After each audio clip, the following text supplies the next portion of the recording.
You're not Squeaky. Where's Squeaky? What have you done with him? You're not even a boy. What have you done to him? Where's Squeaky Cat? Do I have to waterboard you? God damn it. I will make you talk. Ah, Jasper. Det är så fint inte på nu. You're looking handsomely derpy today, aren't you, mate? Ah, the return of the derp.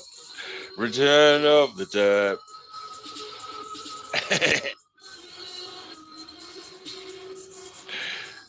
I love it. Like, my two kids. So I've got this one who's just like, went off to the army at a real young age and came back. And she's just like, whatever, my homie. And then Clarence, well, Squeaky Cat. If he hears me calling him Clarence, he'll get really like. I gotta be careful, man. I gotta be careful. Um, but yeah, no, Squeaky Cat.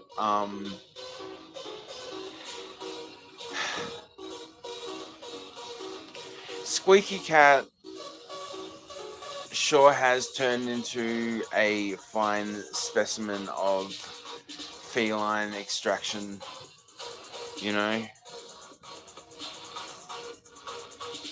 Derpster, are you a derp? Is you a derp? Oi, are you a derp?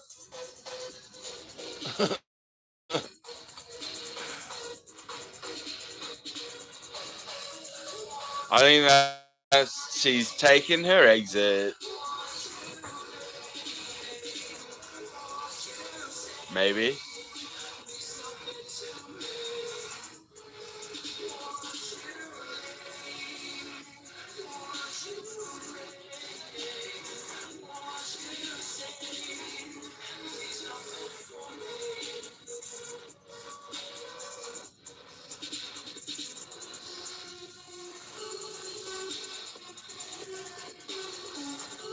Oh, that looks nice. I'll just get a baseline. New bedroom baseline.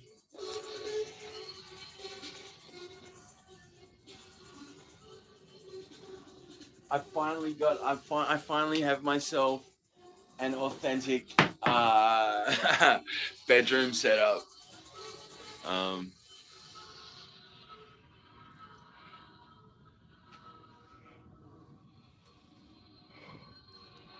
oh, who's this? Who's this? Oh no.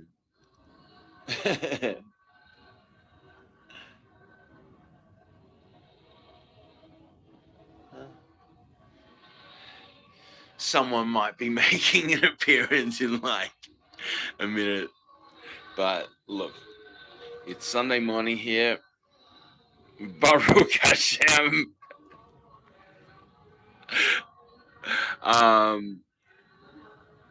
Yeah, I think somebody sent me a gift from Gaza.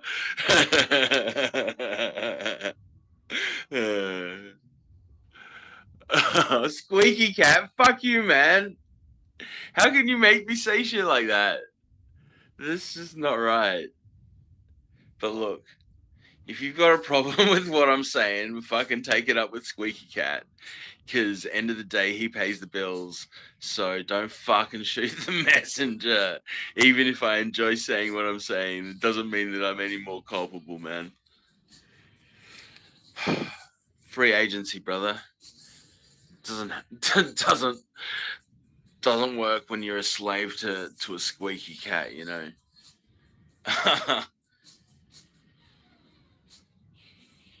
Squeaky cat.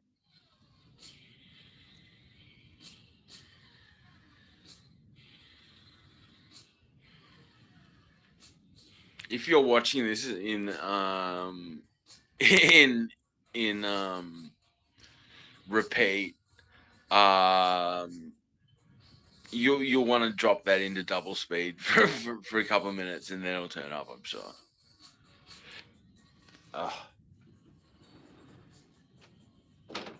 Squeaky cat. So yeah, I just I love a good Sunday morning. Um, and look, I don't have an opportunity to go to church. And that's why, having a neat life, um, owning your things, um, being what you will and whatnot. Um,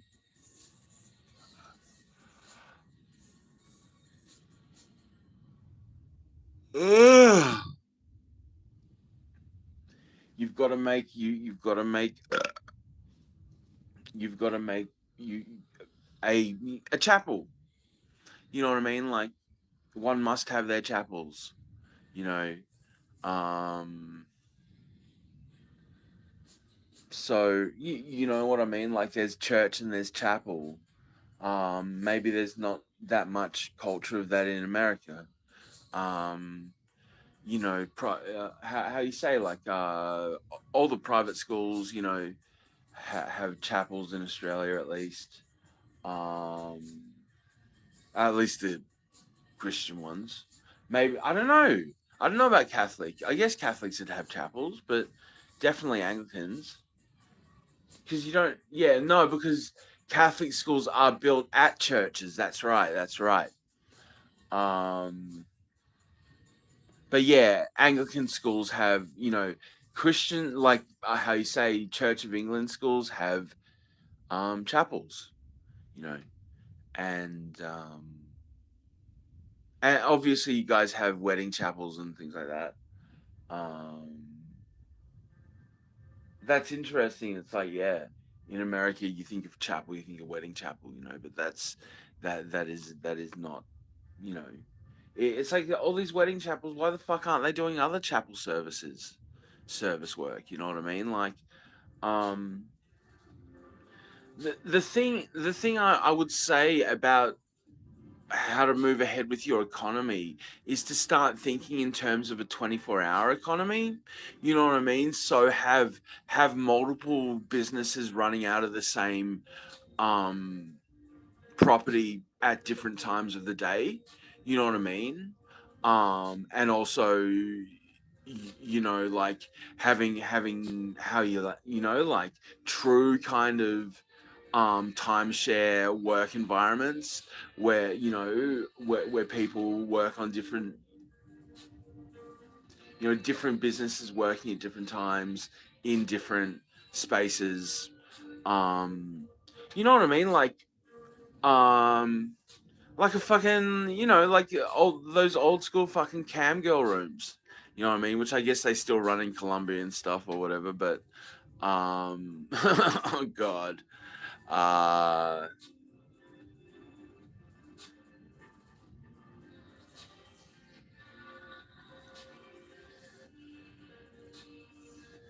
yeah. Talk about sex slavery. Goodness gracious me, it's a sad and beautiful world. No,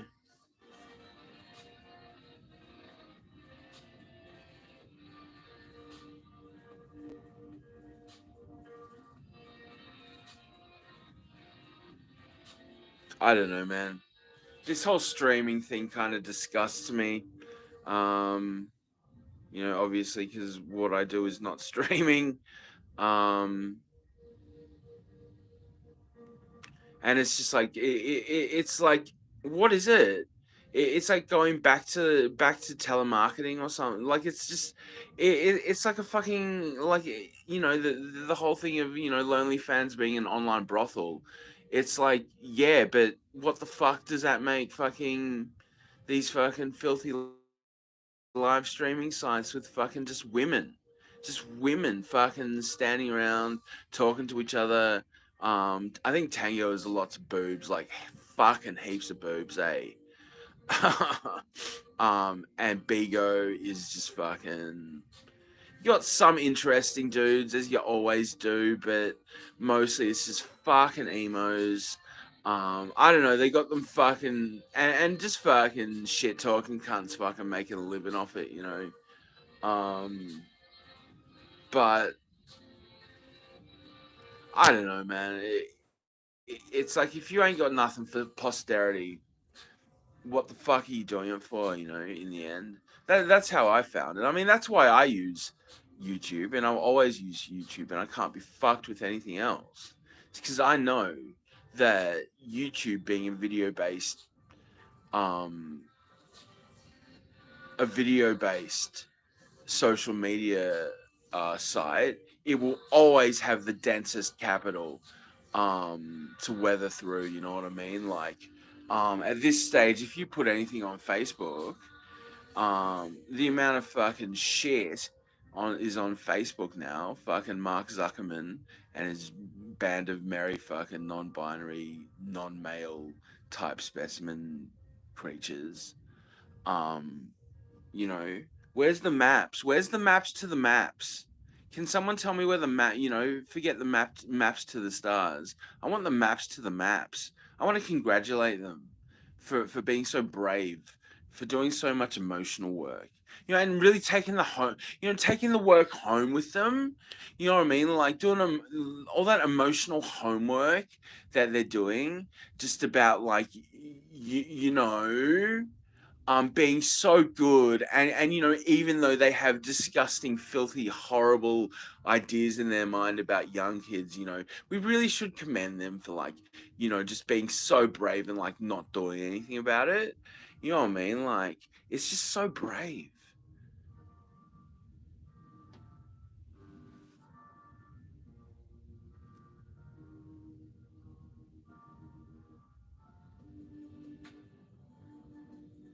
Mm. What's crush like? Glow. Nah. Then we got slate. And that's a bit of a black and whitey tidy. Whitey tidy. Oh, noir could be nice. Oh, that's a real that's a real high eight vibe. At least in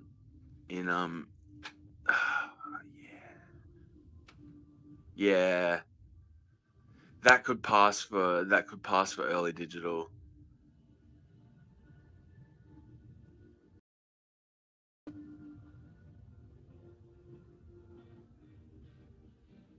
What?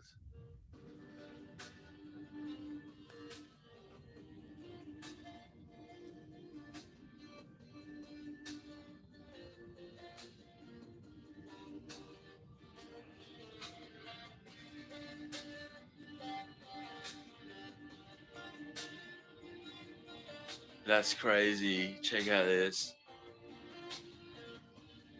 Uh yeah, wow. Resolution? Hmm. I like noir. Ooh. Oh wow, we got some new filters on the fucking bounce, man. Tuxanu Whitey. I don't mind that. Why would I mind it? Dance party? Yeah, sick.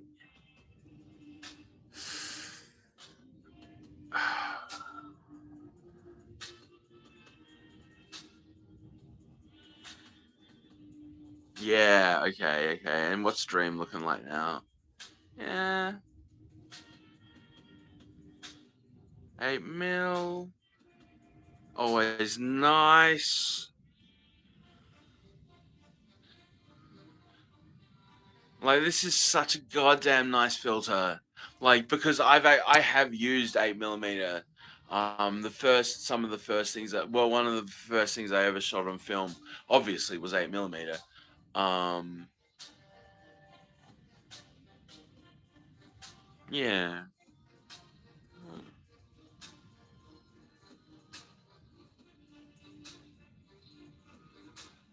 yeah. No, I love 8 millimeter, and documentaries are lovely. because I think there's a bit of grain. I don't know if there's grain on it. Yeah, there's a bit of grain. Hello. I see you.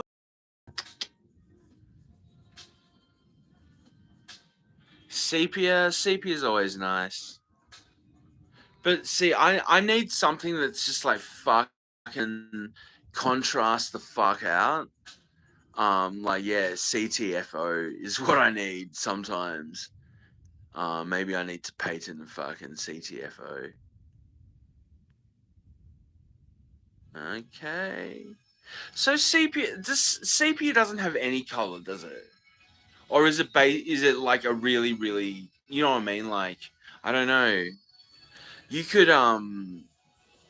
like with when you sell color, when you color cells, would you start from a sepia? Well, I guess that's the thing. Would you start with a sepia base or a silver base?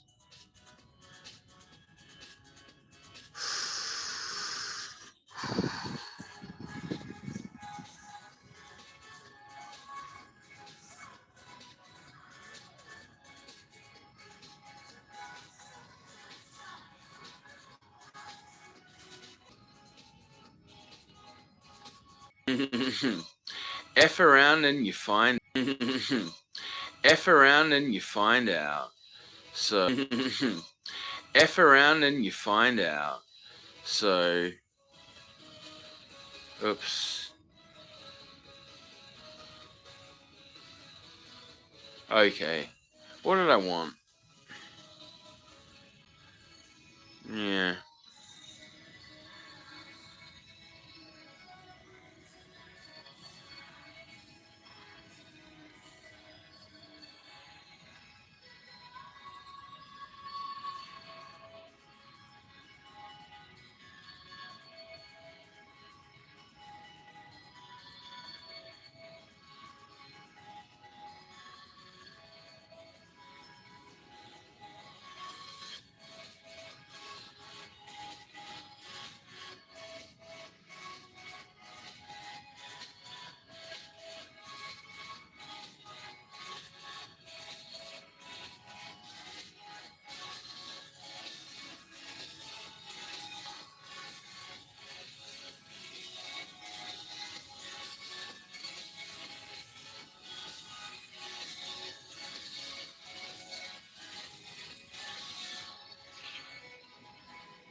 Hello.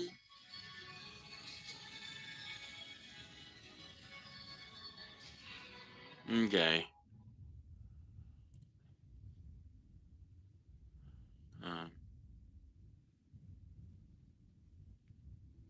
oh, oh, oh, homie.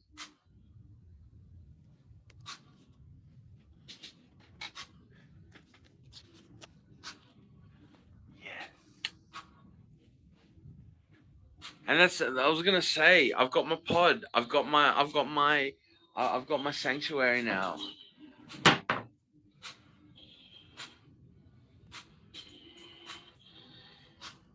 You know what I mean? Like it's only us.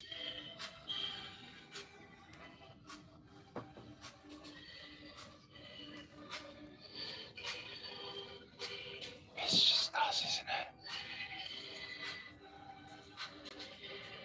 Is it just us?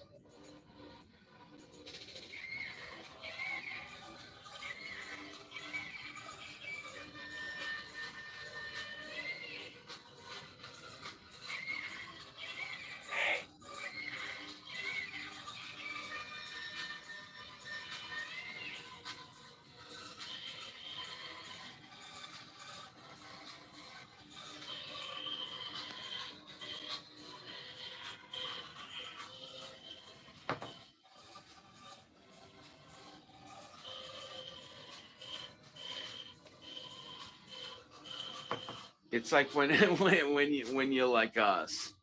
It's just like it doesn't matter. I need it gone. All of it gone. Like to know true blackness, but we'll get there. We'll get there.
Yeah, it's interesting.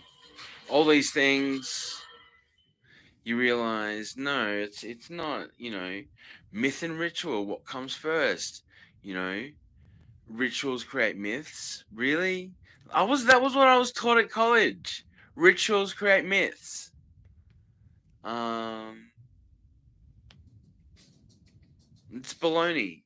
And that's the baloney. I studied this shit. I studied postmodernism. In the English, and postmodernism basically was summed up by the fact that that lecturer was known. He was a total arrogant fuckhead who was known for like doing how you say, having challenges with his fellow lecturers or whatever, see how many fucking first yearers he could bag and stuff, or maybe second year, you know what I mean, like one of those ones, you know. None of this. Let's keep the office door open and make sure everything's very legitimate and academic. Not one of those ones. And yeah, I don't know. It's like back then it was like, and I've said this before. Hello. I've said this before, but it went from if it happened on the internet, is it real? To it's only real if it happened on the internet. How did we get there in 20 goodness? That was in 2000, in 20 years flat. We went from one binary to the other. Boom. Fucking thanks, thanks,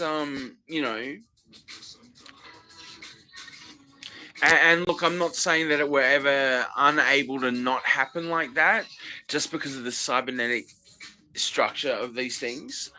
But when civilizations and thank you, Tuxanu, thank you very much. Kamsamnida.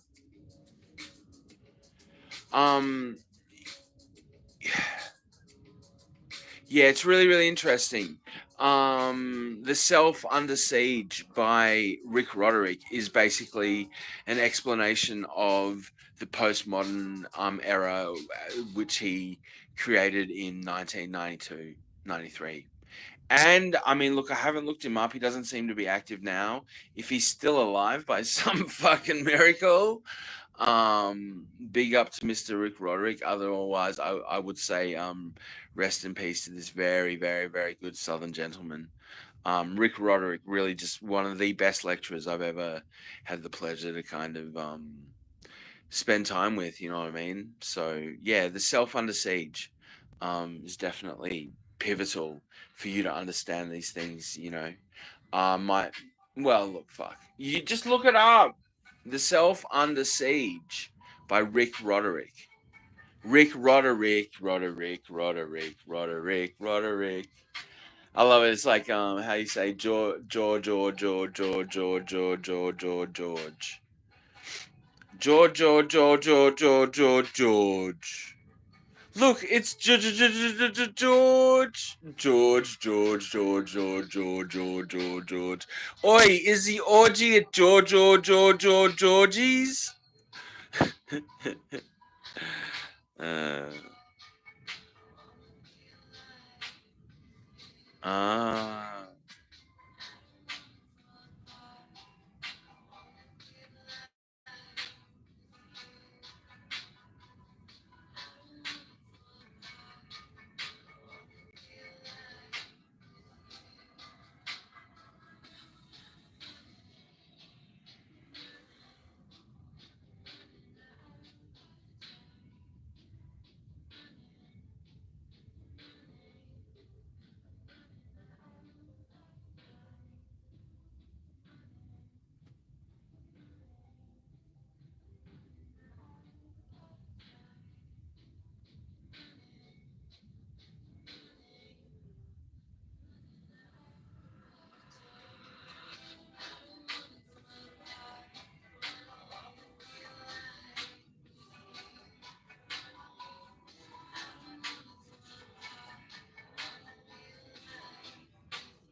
Hmm.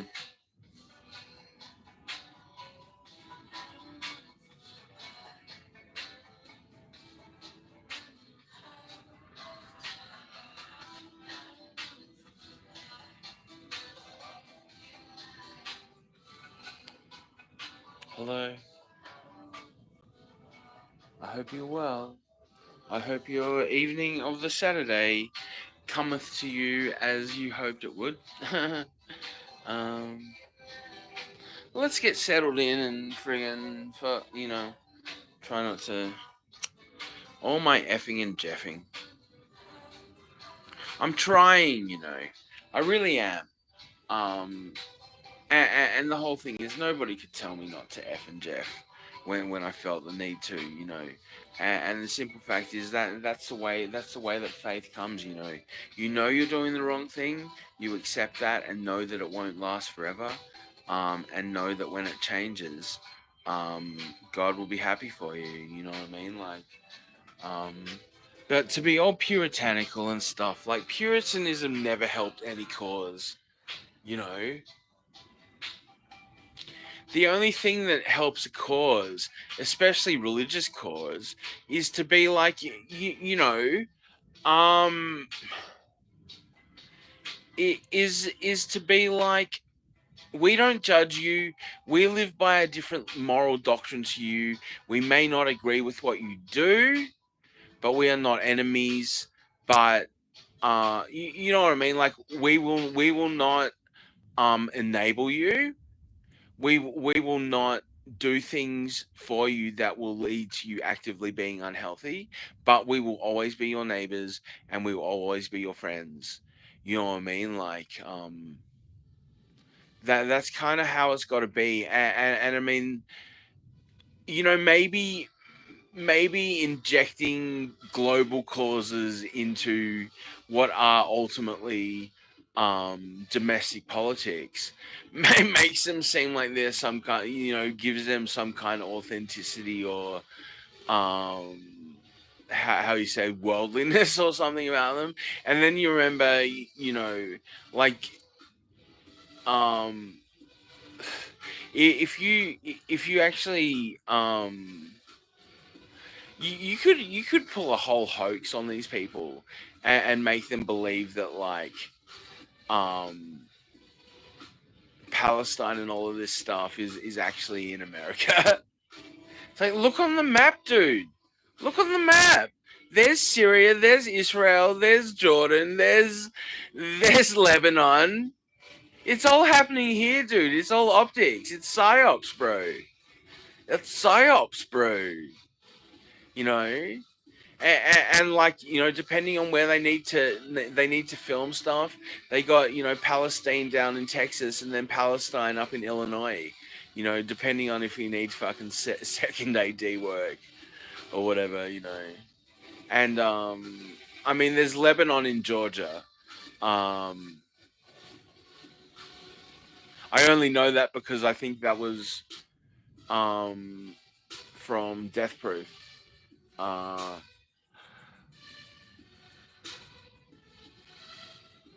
Oh, talking about holy things. I've been editing and making some pornography, which has been enjoyable.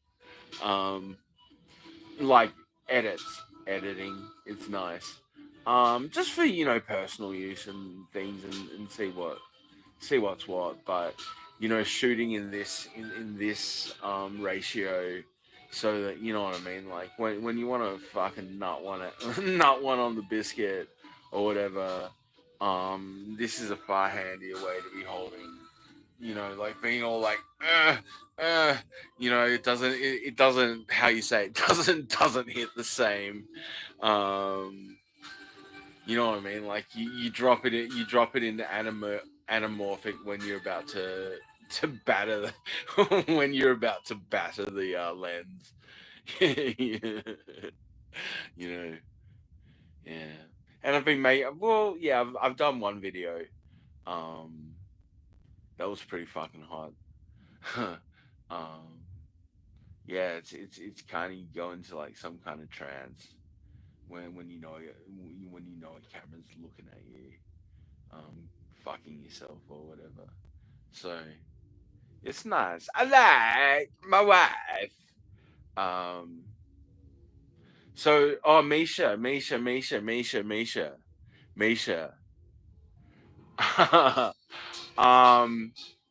I did some research, and I worked out to a high likelihood what that girl on the street in England was doing with a plunger. Like you know plungers are what they are for. Like they're actually for, they're like a thin dildo that you plug onto the wall with the plunger, and then get fucked while people fuck you in the head and stuff or whatever. I don't know. Yeah, and you can have like multiple plungers fucking you from different angles and stuff. So, some fucking kinky Tory shit. Like if I can, yeah, it's like the game totally changed when like the Tory sex weirdos teamed up with the Labour sex weirdos, and the Labour sex weirdos were like, if you use a plunger for this, they get really, really depraved, you know. And then the Tories are like, okay, here's some Jewish gold for you. And that's where it all went from. You know what I mean? So, uh,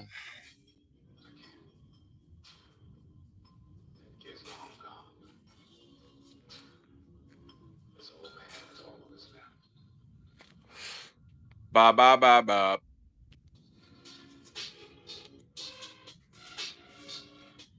Fly, skies, highs, lies, attraction of ties, fires in the skies, building deniers, concrete suppliers, the wall of all liars, while we mire in the glire. I don't know what glire is, it doesn't exist. Are you really that pissed? Are you that butthurt anyway? Can't I just say things now and say that they mean something and they always did, always? Why not finna eat a dinner?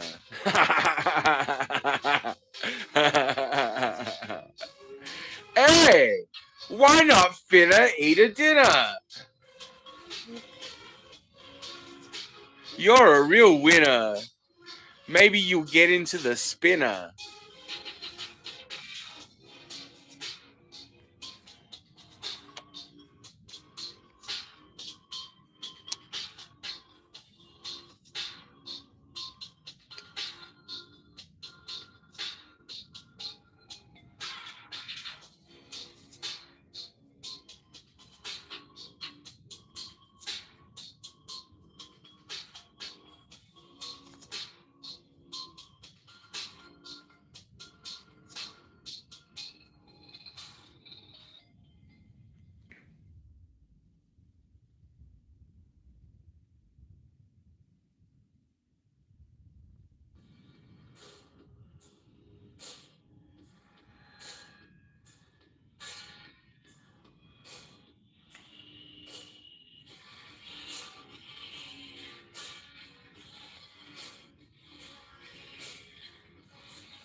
It's like a game.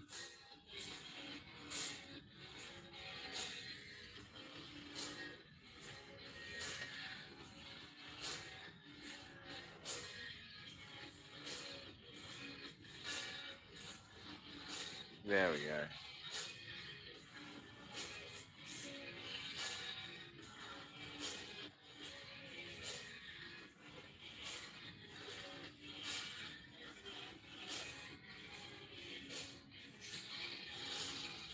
All up in the interwebs.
I love you.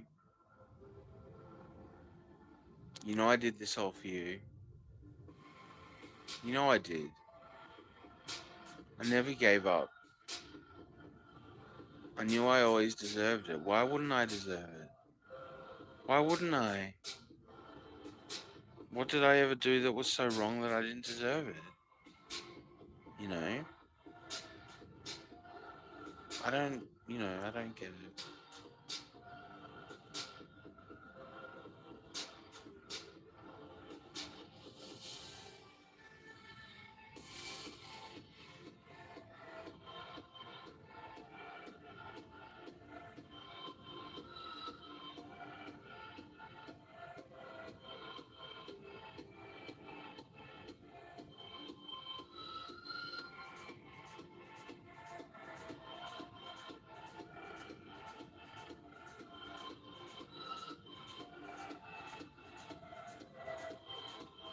Oh, good scratch.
See if I can't get my heavy hitter fucking rocking. Rock a stocking.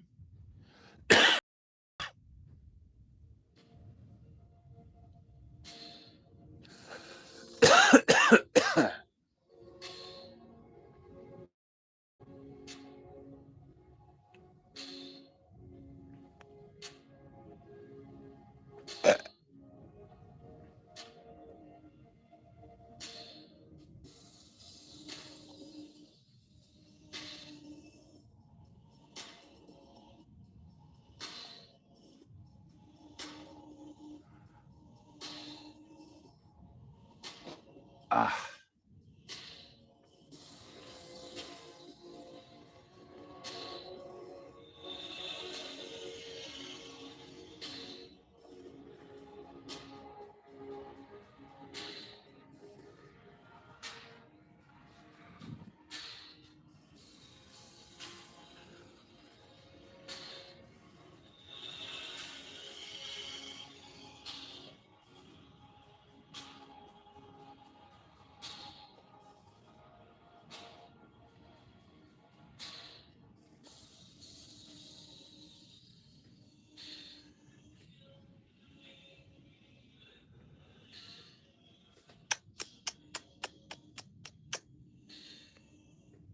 Thank you.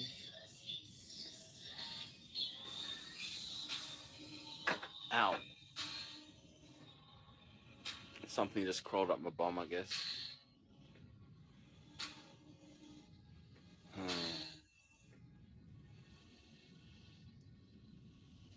Mm.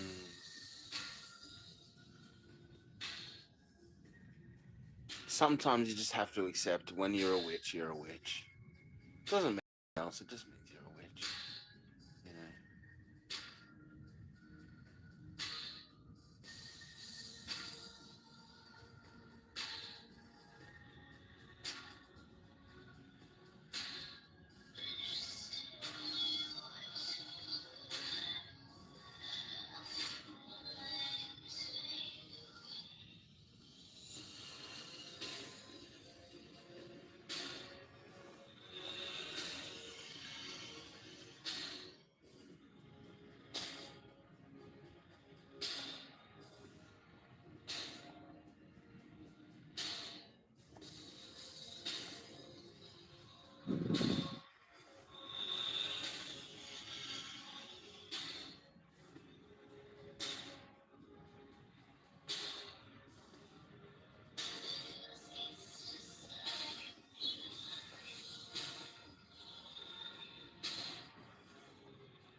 That's so cool.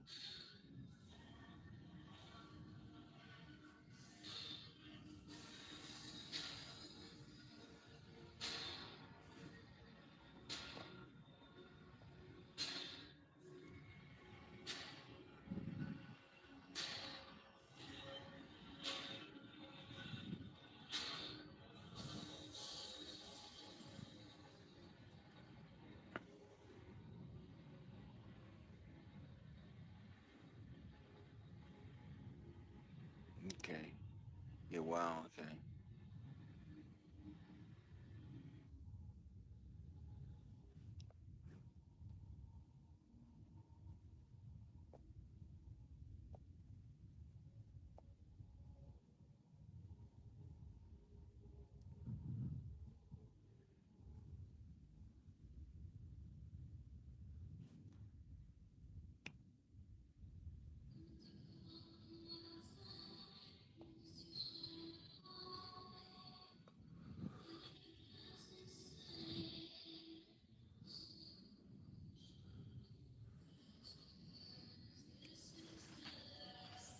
Mm.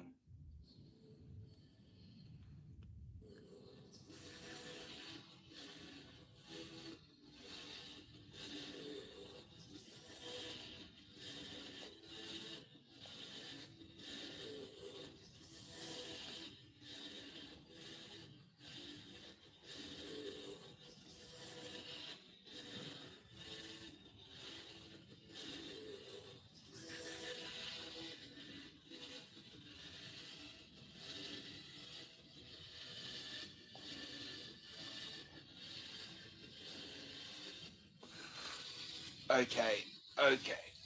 Ah.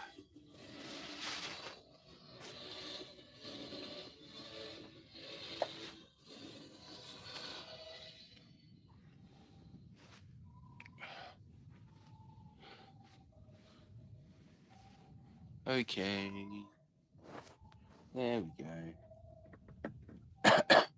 Get some love magic up in this piece. Ah.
Okay. Oh, goodness.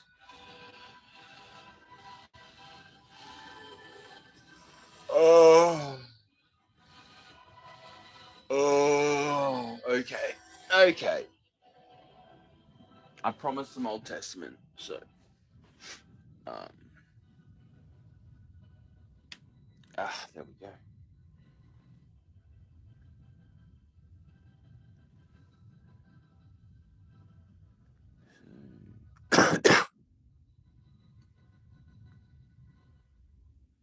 Mhm. There is. This is my Holy Bible. Um, it actually came to me at a time when I needed it, and it's such a beautiful edition. Where is it? I think it's out of maybe maybe Illinois, Wisconsin, something. Um, Tyndale. Um, where are they based out of?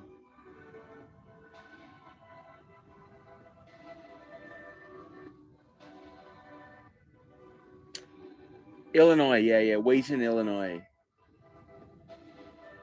Wonder how Wheaton's going these days. Hmm.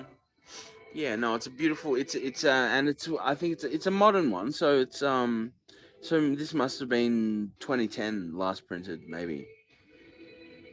But copyright 2005.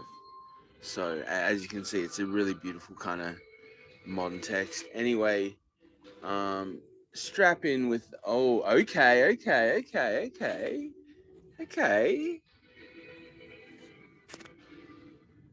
They want to talk about how oppressive and blah blah blah Christianity and Judaism is towards women, and yet their holy text, unlike the fucking Mohammedists, which is just one fucking crazy fucking whatever fucking map cunt fucking ranting on about this, that, the other. So Esther. Author Mordecai, according to tradition, although some have suggested Ezra or Nehemiah based on similarities in writing style. And that's another thing. To hear people like Charlie Kirk go, God wrote the Bible, blah blah blah blah blah. Well, if God wrote the Bible, then fucking God wrote On the Road, and God wrote, Naked Lunch, and God wrote Mein Kampf, and you know what I mean? Like, well,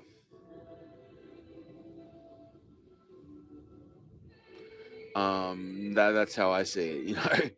If God wrote the Bible, then God wrote every single book that exists, and since the Bible just means a book, then I guess that's kind of true.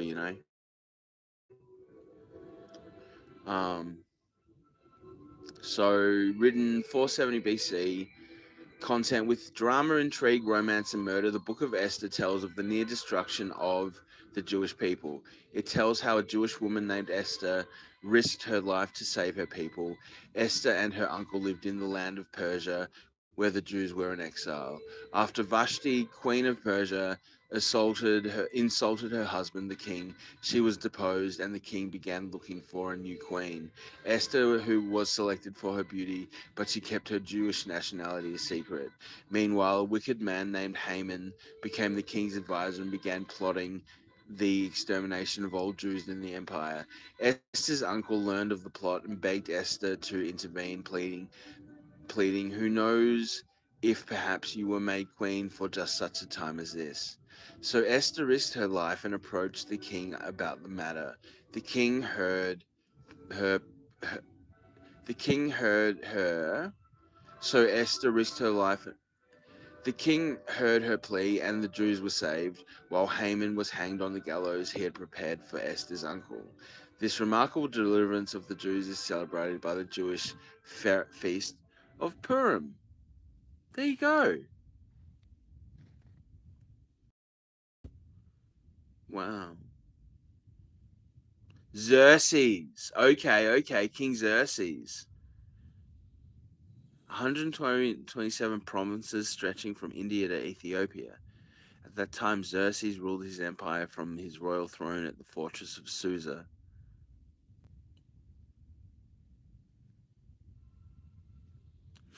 In the third year of his reign,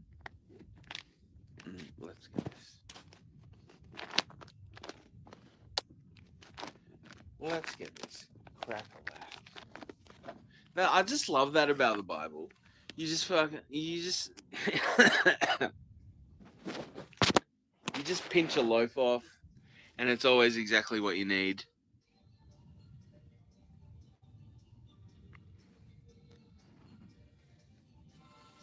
In the third, yeah.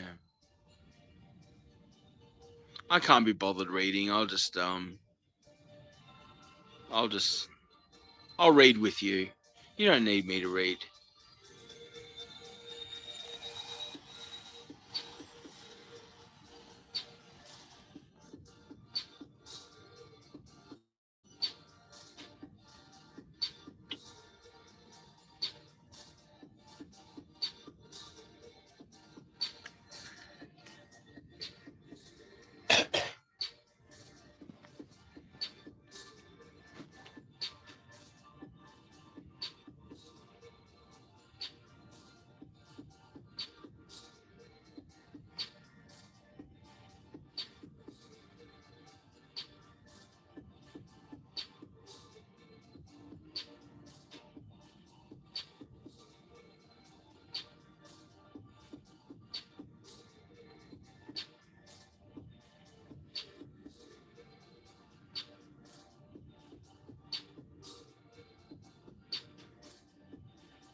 Mehuman, Biz,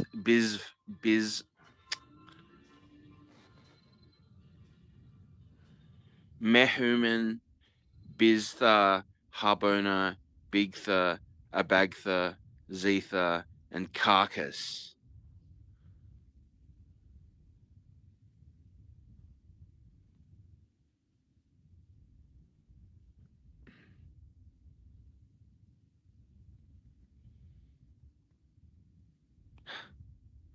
See how wonderful this translation is. It's so good.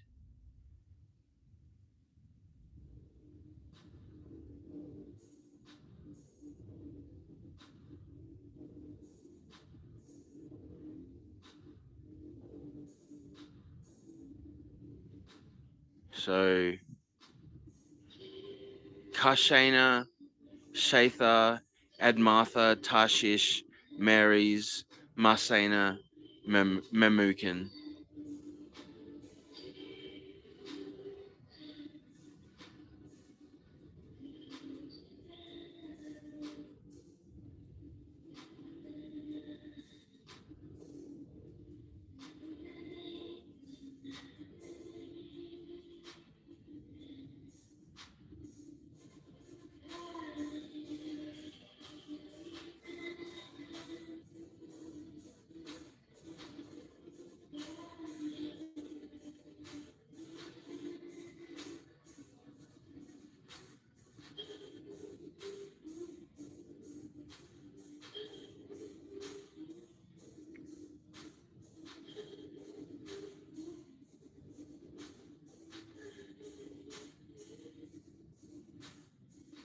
Media.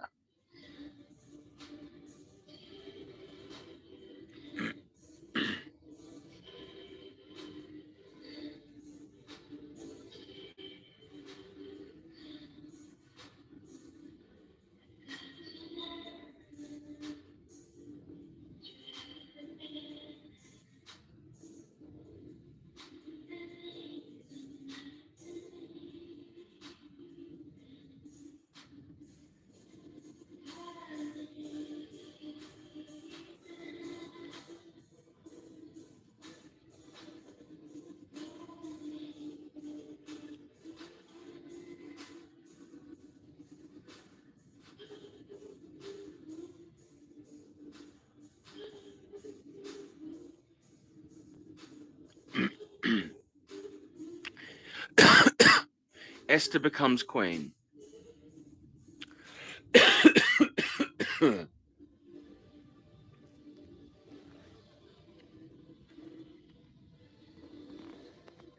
Okay. But Xerxes' anger had subsided.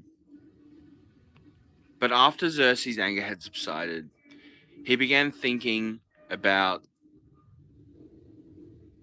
Vashti and what she had done and the decree he had made. So his personal attendant suggested, "Let us search the empire to find beautiful young virgins for the king. Let the king appoint agents in each province to bring these beautiful young women into the royal harem at the fortress of Susa." So basically, pimps, sex slaves. Higai, the king's eunuch in charge, and they're in charge of the harem, will see that they are all given beauty treatments. After that, the young woman who most pleases the king will be made queen instead of Vashti. This advice was very appealing to the king, so he put the plan into effect. Gross. At that time, there was a Jewish man in the fortress of Susa whose name was Mordecai, son of Jair.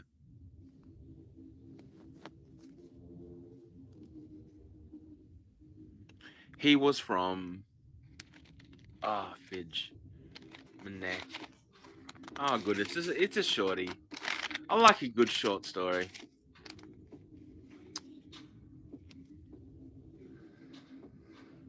Oh God, forget. Oh shit. Ah. Okay, that's better. The tribe of Benjamin and was a descendant of Kish and Shemai. Shemel. Shemel. Shimei. His family had been among those who, with King Jehoiachin of Judah, had been exiled from Jerusalem to Babylon by King Nebuchadnezzar. This man had very beautiful and lovely young cousin Hadassah, who was also called Esther. When her father and mother died, Mordecai adopted her into his family and raised her as his own daughter. As a result of the king's decree, Esther, along with many other young women, was brought to the king's harem at the fortress of Susa and placed in Haggai's care.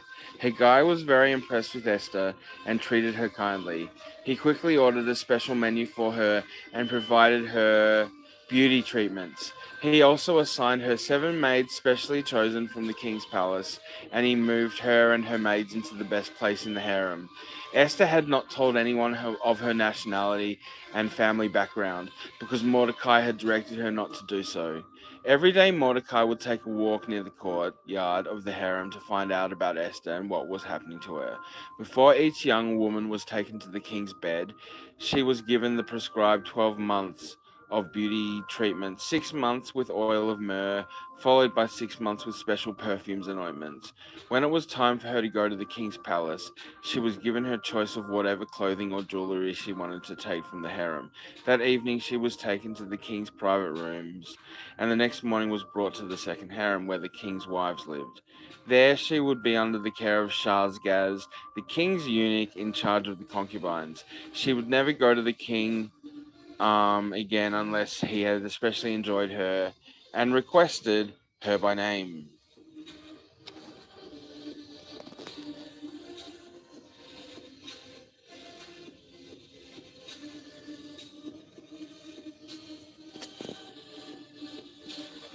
Esther was the daughter of Abihail, who was Mordecai's uncle.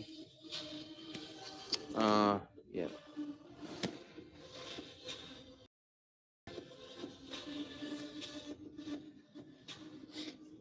Okay.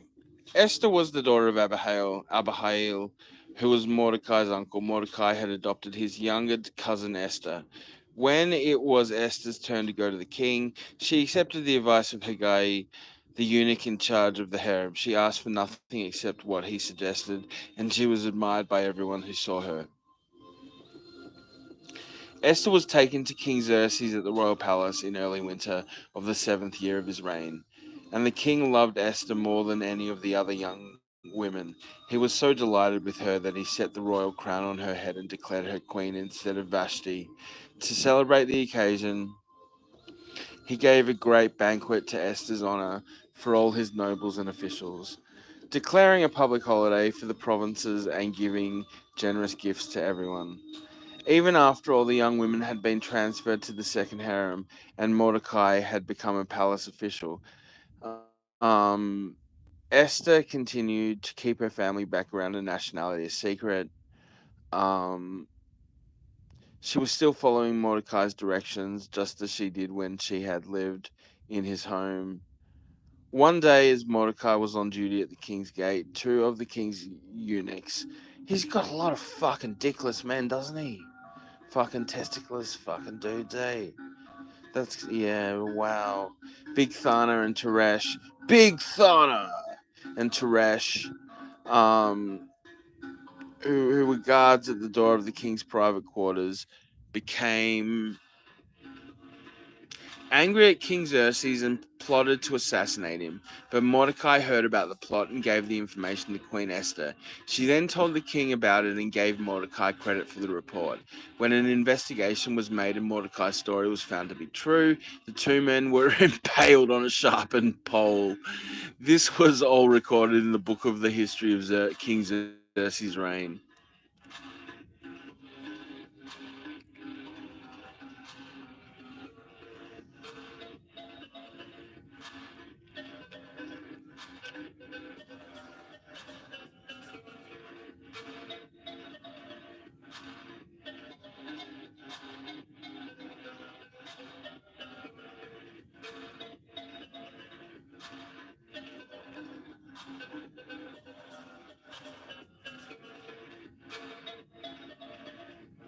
Saw a bit of struggle sessioning on him, eh?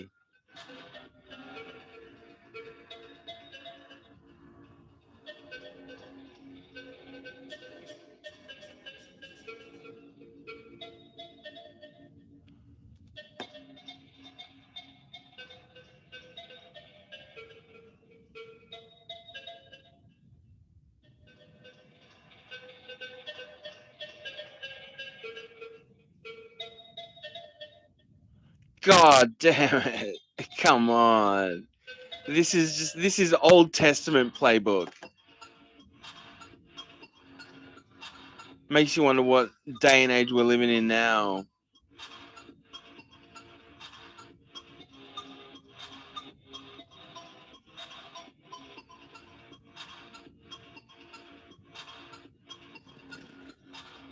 Wow, March 7.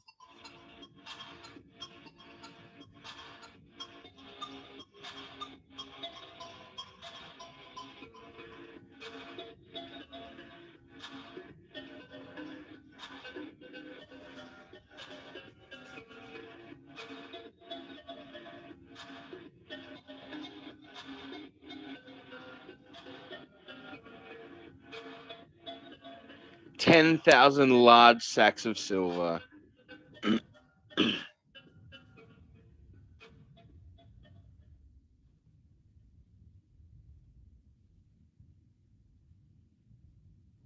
Hamadetha, the Agagite, Agagite,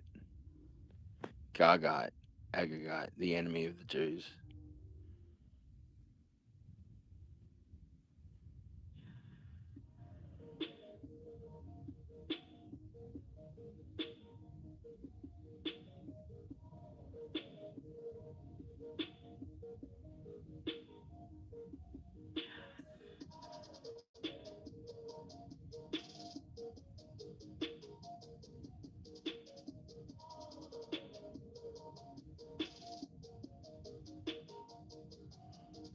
Wow, killed, slaughtered, and annihilated on a single day. This was scheduled to happen on March 7. The property of the Jews would be given to those who killed them.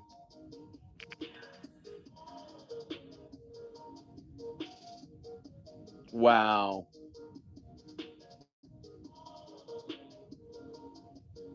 Wow. March 7, October 7. Jeez.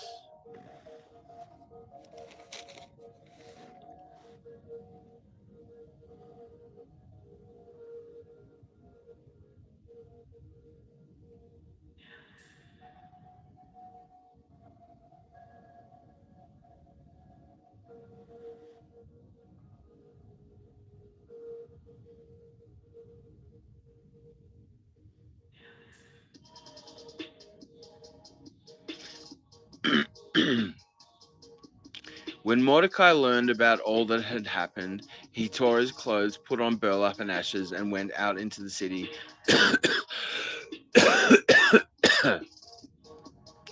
crying with a loud and bitter wail. He went as far as the gate of the palace, for no one was allowed to enter the palace gate while wearing clothes of mourning. And as news of the king's decree reached all the provinces, there was great mourning among the Jews. They fasted, wept, and wailed, and many people lay in burlap and ashes. When Queen Esther's maids and eunuchs came and told her about Mordecai, she was deeply distressed. She sent clothing to him to replace the burlap, but he refused it. Then Esther sent for Hathach, one of the king's eunuchs,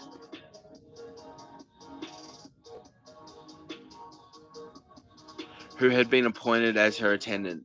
She ordered him to go to Mordecai and find out what was troubling him and why he was in mourning. So Hathach went out to Mordecai in the square in front of the palace gate. Mordecai told him the whole story, including the exact amount of money Haman had promised to pay into their royal treasury for the destruction of the Jews. Mordecai gave Hathach a copy of the decree issued in Susa that called for the death of all Jews. He asked Hathach to show it to Esther and explain the situation to her. He also asked Hathach to direct her to go to the king to beg for mercy and plead for her people. So Hathach returned to Esther with Mordecai's message. Then Esther told Hathach to go back and relay this message to Mordecai. All the king's officials and even people in the provinces know that anyone who appears before the king in his dinner court without being invited is doomed to die unless the king holds out his gold scepter. And the king has not called for me to come to him for 30 days. So Hathach gave Esther's message to Mordecai. Mordecai sent this reply to Esther: Don't think for a moment that because you're in the palace you will escape when all the other Jews are killed. If you keep quiet at the time like this, deliverance and relief for the Jews will arise from some other place, but you and your relatives will die. Who knows if perhaps you were made queen for just such a time as this? Then Esther sent this reply to Mordecai: Go and gather together all the Jews of Susa and fast for me. Do not eat or drink for 3 days, night or day. My maids and I will do the same, and then, though it is against the law, I will go in to see the king.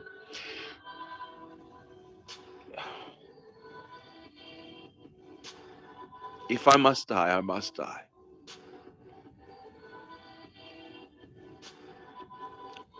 So Mordecai went away and did everything as Esther had ordered him.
Haman's plan to kill Mordecai.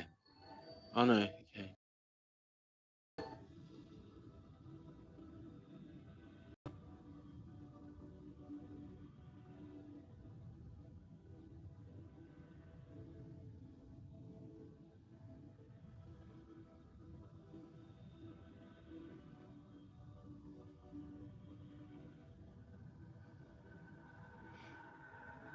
And let's face it, the Ayatollah is basically just a fucking king, isn't he? Plastic king.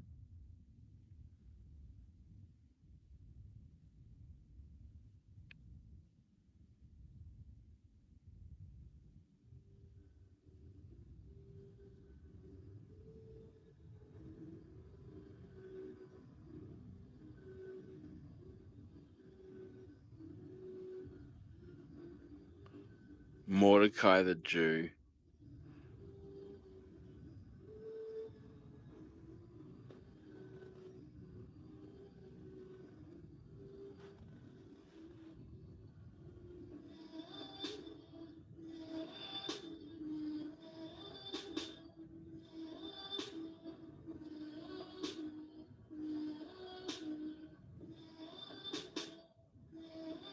The king honors Mordecai.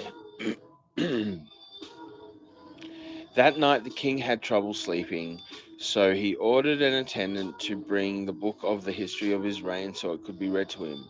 In those records he discovered an account of how Mordecai had exposed the plot of Bigthana and Teresh, two of the eunuchs who guarded the door to the king's private quarters.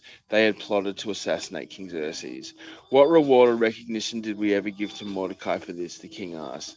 His attendant replied, Nothing has been done for him. Who is that in the outer court? The king inquired. As it happened, Haman had just arrived in the outer court of the palace to ask the king to impale Mordecai on the pole he had prepared. So the attendants replied to the king, Haman is out in the court.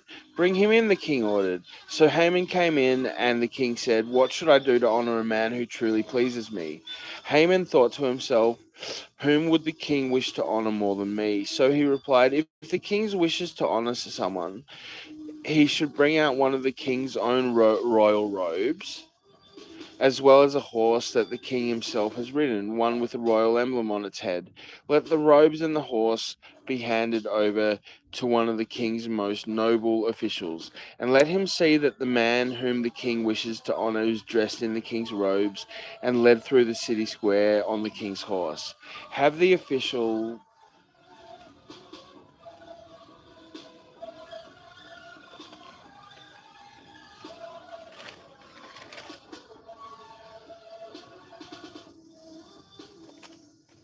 Okay.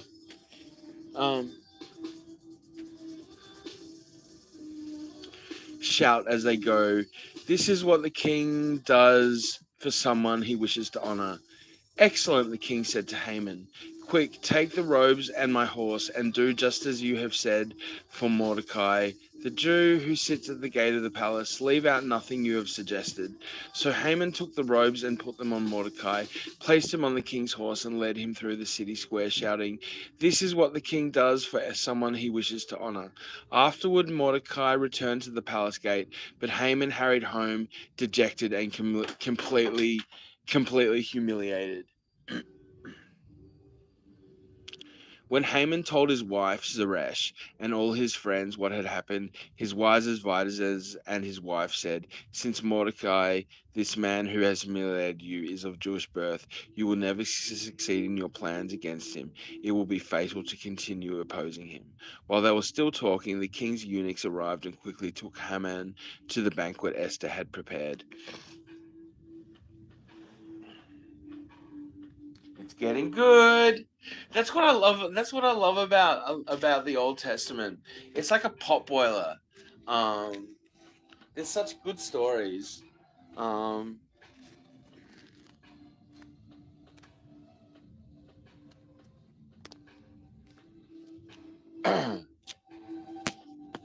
we're almost there. Excuse me.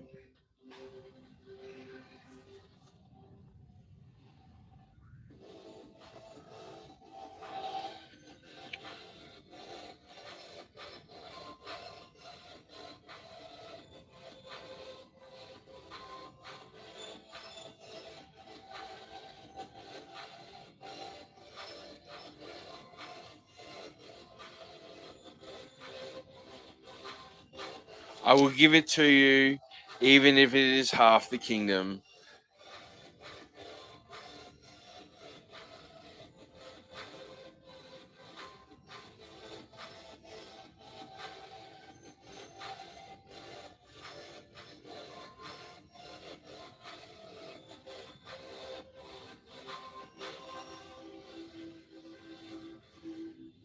If we had merely been sold as slaves, I could remain quiet, for that would be too trivial a matter to warrant disturbing the king.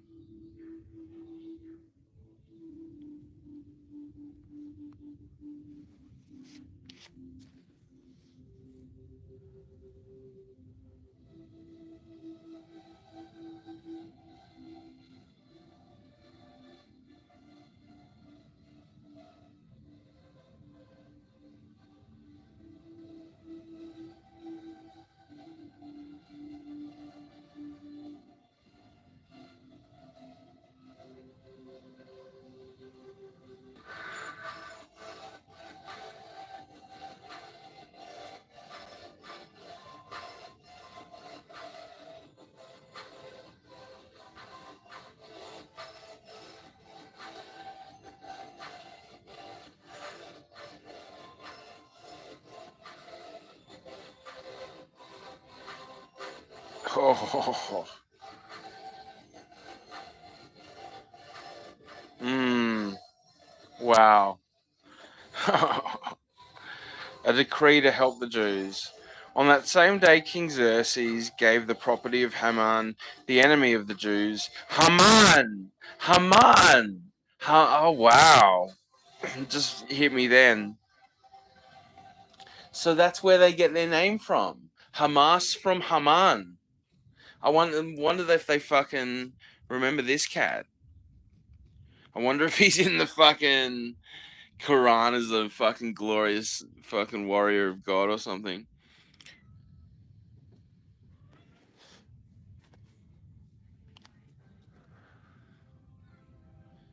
I ain't always there when you call, but I'm always on time.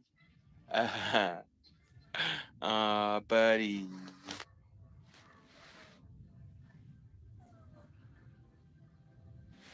Okay, let's finish this off. Buddy. Buddy. A decree to help the Jews. On that same day, King Xerxes gave the property of Haman, the enemy of the Jews, the enemy of the Jews, to Queen Esther. Then Mordecai was brought before the king, for Esther had told the king how they were related. The king took off his signet ring, which he had taken back from Haman, and gave it to Mordecai, and Esther appointed Mordecai to be in charge of Haman's property. Then Esther went again before the king, falling down at his feet and begging him with tears to stop the evil plot devised by Haman the Agagite against the Jews. Again the king held out the gold scepter to Esther, so she rose and stood before him. Esther said, "If it please the king, and if I have found favor with him, and if he thinks it right, and if I am pleasing to him, so let there be a decree that reverses the orders of Haman, son of Hammedatha, the Agagite, who ordered that Jews throughout all the king's provinces should be destroyed. For how can I endure to see my people and my family slaughtered and destroyed?" Then King Xerxes said to Queen Esther and Mordecai the Jew, "I have given Esther the property of Haman, and he has been impaled on a pole because he tried to destroy the Jews. Now go ahead and send a message to the Jews in the king's name, telling them whatever you want, and seal it with the king's signet ring. But remember that whatever has already been written in the king's name and sealed with his signet ring can never be revoked." So on June 25, the king's secretaries were summoned, and a decree was written exactly as Mordecai dictated.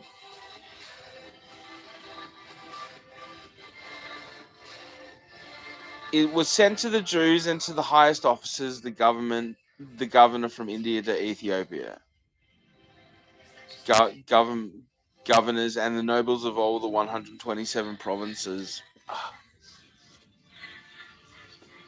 Sorry.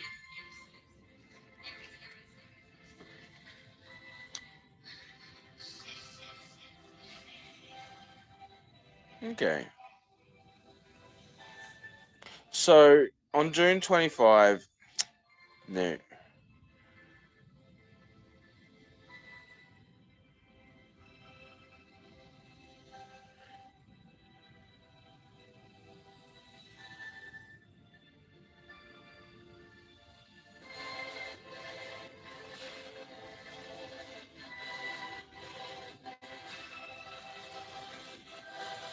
So on June 25, the king's secretaries was fucking hell.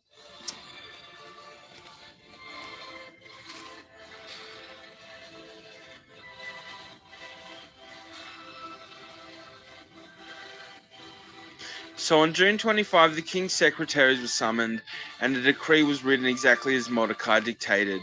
It was sent to the Jews and to the highest officials, the governors, and the nobles of all 127 provinces stretching from India to Ethiopia. The decree was written in the scripts and languages of all the peoples of the empire, including that of the Jews. The decree was written in the name of King Xerxes and sealed with the king's signet ring. Mordecai sent the dispatches by swift messenger, who rode fast horses especially bred for the king's service. The king's decree gave the Jews in every city authority to unite to defend their lives. They were allowed to kill, slaughter, and annihilate anyone of any nationality or province who might attack them or their children and wives, and to take the property of their enemies. The day chosen for this event throughout all the provinces of King Xerxes was March 7 of the next year. A copy of this decree was to be issued as law in every province and proclaimed to all people so that the Jews would be ready to take revenge on their enemies on the appointed day. So, urged on by the king's command, the messengers rode out swiftly on fast horses bred for the king's service. The same decree was also proclaimed in the fortress of Susa. Then Mordecai left the king's presence, wearing the royal robe of blue and white, the great crown of gold, and an outer cloak of fine linen and purple. And the people of Susa celebrated the new decree. The Jews were filled with joy. That was a Freudian slip. The Jews were filled with joy and gladness and were honored everywhere. In every province and city, wherever the king's decree arrived, the Jews rejoiced and had a great celebration and declared a public festival and holiday. And many of the people of the land became Jews themselves, for they feared what the Jews might do to them. The victory of the Jews. So on March 9, the two decrees of the king were put into effect. On that day, the enemies of the Jews had hoped to overpower them, but quite the opposite happened. It was the Jews who overpowered their enemies. The Jews gathered in their cities throughout all the king's provinces to attack anyone who tried to harm them, but no one could make a stand against them, for everyone was afraid of them. And all the nobles of the provinces, the highest officers and governors, and the royal officials helped the Jews for fear of Mordecai. For Mordecai had been promoted in the king's palace, and his fame spread throughout all the provinces, and he became more and more powerful. So the Jews went ahead on the appointed day and struck down their enemies with the sword. They killed and annihilated their enemies and did as they pleased with those who hated them. In the fortress of Susa itself, the Jews killed 500 men. They also killed Parshandatha, Dalphon, Aspartha, Poratha, Adalia, Aradatha, Palmashta, Arasai, Aradai, and Vaizatha, the 10 sons of Haman, son of Hammedatha, the enemy of the Jews. But they did not take any plunder. That very day, when the king was informed of the number of people killed in the fortress of Susa, he called for Queen Esther. He said, "The Jews have killed 500 men in the fortress of Susa alone, as well as Haman's 10 sons. If they have done that here, what has happened in the rest of the provinces? But now what more do you want? It will be granted to you. Tell me what I will do. Tell me and I will do it." Esther responded, "If it pleases the king, give the Jews in Susa permission to do again tomorrow as they have done today, and let the bodies of Haman's 10 sons be impaled on a pole." So the king agreed, and the decree was announced in Susa, and they impaled the bodies of Haman's 10 sons. Then the Jews at Susa gathered together on March 8th and killed 300 more men. And again, they took no plunder. Meanwhile, the other Jews throughout the king's province had gathered together to defend their lives. They gained relief from all their enemies, killing 75,000 of those who hated them, but they did not take any plunder. This was done throughout the provinces on March 7, and on March 8 they rested, celebrating their victory with a day of feasting and gladness. The Jews at Susa killed their enemies on March 7 and again on March 8, then rested on March 9, making their day of feasting and gladness. So,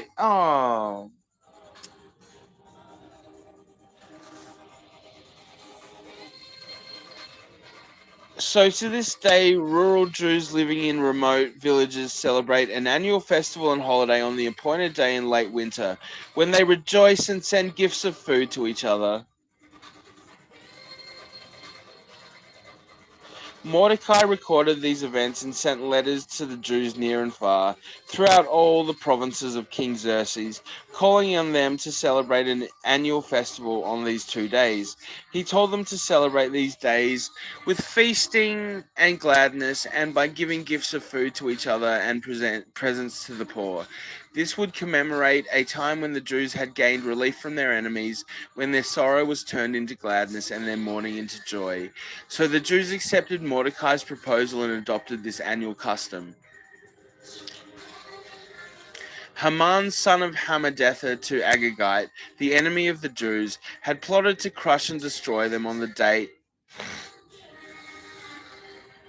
determined by casting lots. The lots were called Purim. But when Esther came before the king, he issued a decree causing Haman's evil plot to backfire, and Haman and his sons were impaled on a sharpened pole. Hopefully just one big pole like a fucking shish kebab. That is why this celebration is called Purim, because it is the ancient word for casting lots. Because of Mordecai's letter and because of what they had experienced, the Jews throughout the realm agreed to inaugurate this tradition and to pass it on to their descendants and to all who became Jews. They declared they would never fail to celebrate these two prescribed days at the appointment time each year. These days would be remembered and kept from generation to generation and celebrated by every family throughout the provinces and cities of the empire. This festival of Purim would never cease to be celebrated among the Jews, nor would the memory of what happened ever die out among their descendants. Then Queen Esther, the daughter of Abihail, along with Mordecai the Jew, wrote another letter putting the queen's full authority behind Mordecai's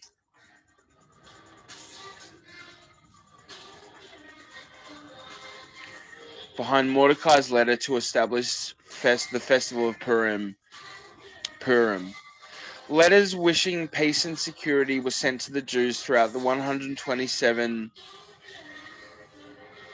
provinces of the empire of Xerxes. These letters established the festival of Purim, an annual celebration of these days at the appointed time, decreed by both Mordecai the Jew and Queen Esther. The people decided to observe this festival just as they had decided for themselves and their descendants to establish the times of fasting and mourning. So the command of Esther that Esther confirmed the practices of Purim, and it was all written down in the records. The greatness of Xerxes and Mordecai. King Xerxes imposed a tribute throughout his empire, even to the distant coastlands. His great achievements and the full account of the greatness of Mordecai, whom the king had promoted, are recorded in the book of the history of the kings of Media and Persia. Mordecai the Jew became the prime minister, with authority next to that of King Xerxes himself.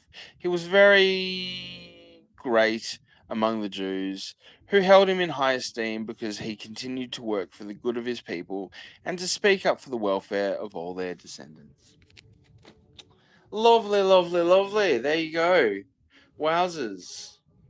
It's like, yeah. Wow. And let's just get a.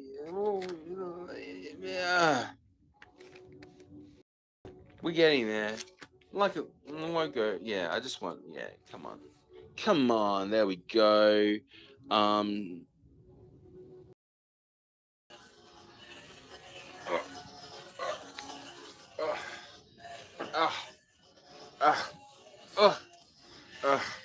Okay. So,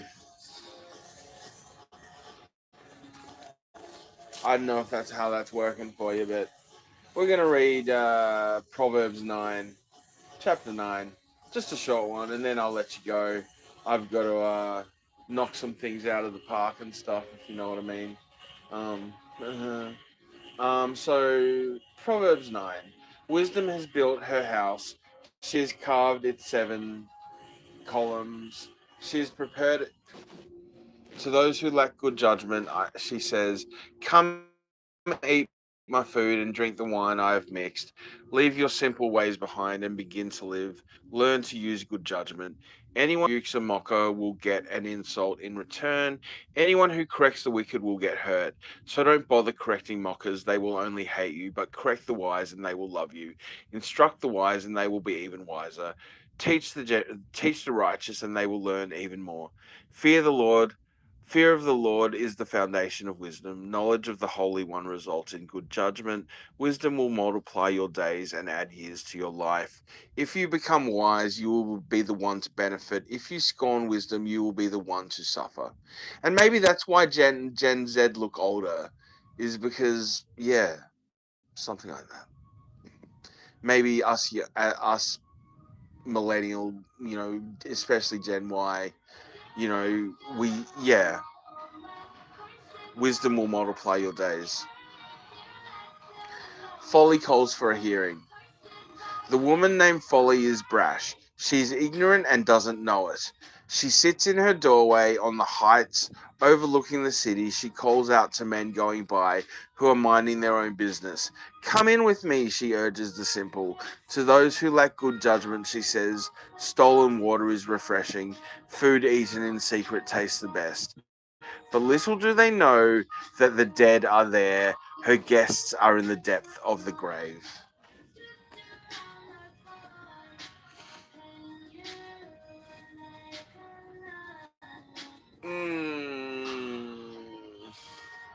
How I love the Old Testament.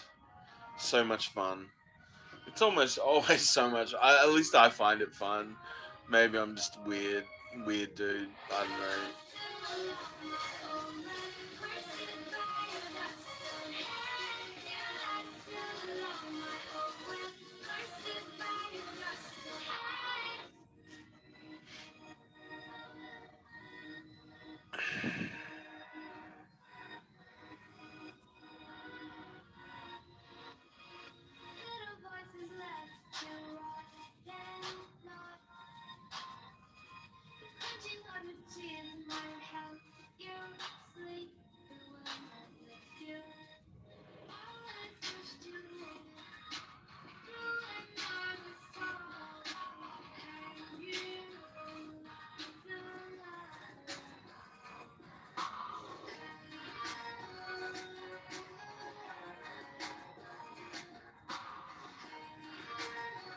How long? An hour and 40? Oh, that's nice. That was a good little sesh. Um, Thanks for sticking around wherever you are. Thank you to my my chief patron, Snake Eyes. Always there for me. Um, anyway, cheerio, lads and lasses. Mostly lasses. I gained these days. So, to all the lads out there who are rapping me as well. Well, good on you as well. Get a fucking Mars bar up your case, eh? I don't know. No matter, no matter. Thank you kindly. It's the Sunshine Runaway. Dee doing a tap dance.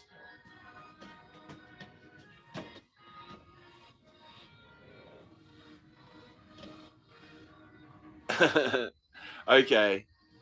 Thank y'all. Cheers, guys. Love, much love, and always. Forever and ever, amen. Cheerio.